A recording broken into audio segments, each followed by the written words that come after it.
श्री शिव महापुराण भाषा उत्तरार्ध 22वां अध्याय। श्री शिव जी का वृषभ अवतार। नंदीश्वर जी बोले कि हे सनत कुमार जी, अब आप भगवान शंभु के वृषभ अवतार की कथा सुनिए।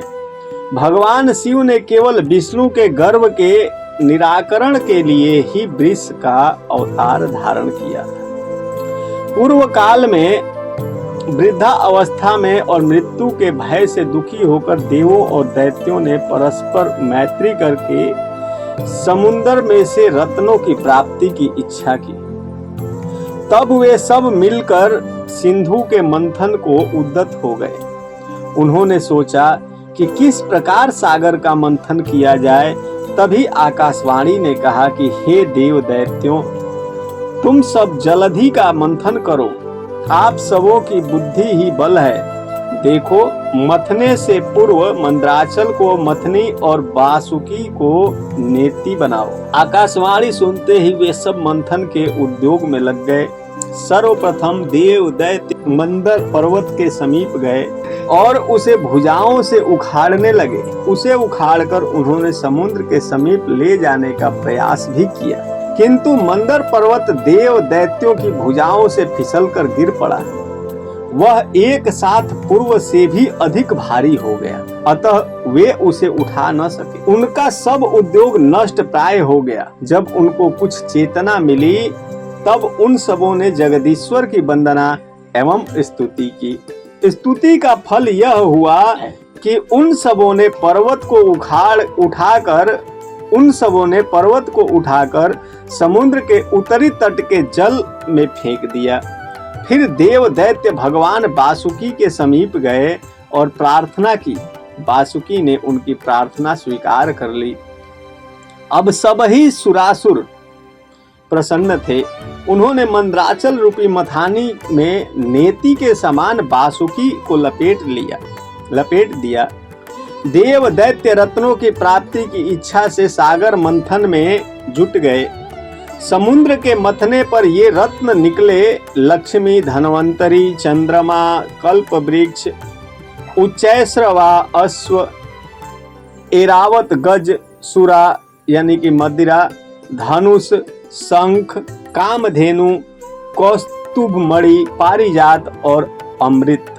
इसके पश्चात सुरासुरों ने समुद्र को फिर मथा। तत्पश्चात कालकूट महाविष निकला, जिसे देखते ही देव और दैत्य भयभीत हो गए।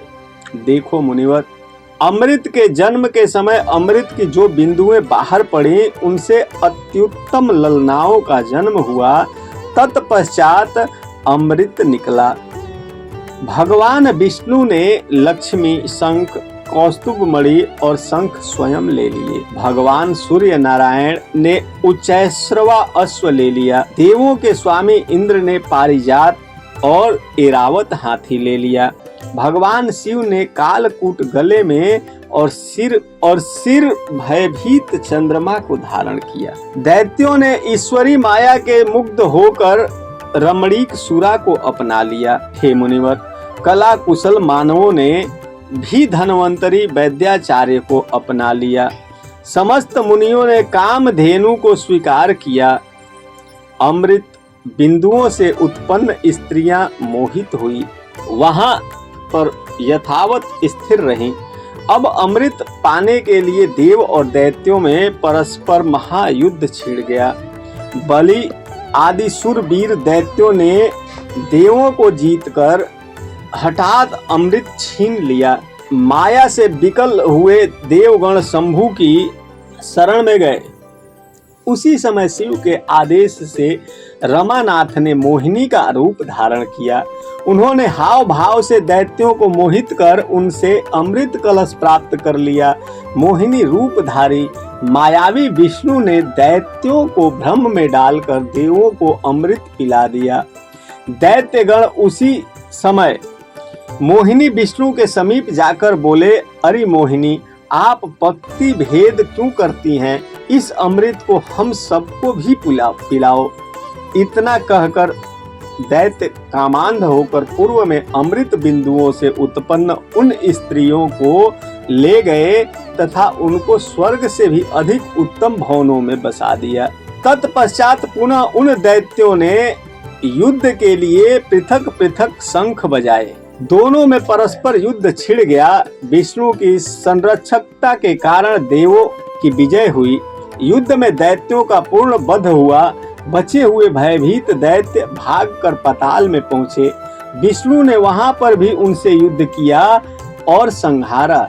इसी समय विष्णु की दृष्टि पाताल निवासिनी अमृत से उत्पन्न उन सुंदरियों पर पड़ी। उसी समय हरि काम के सरों से व्यथित होकर उन महिलाओं के साथ क्रीड़ा करने लगे। भगवान अच्युत ने उन कांताओं से अनेक युद्ध विशारद और बलिष्ठ पुत्र उत्पन्न किए।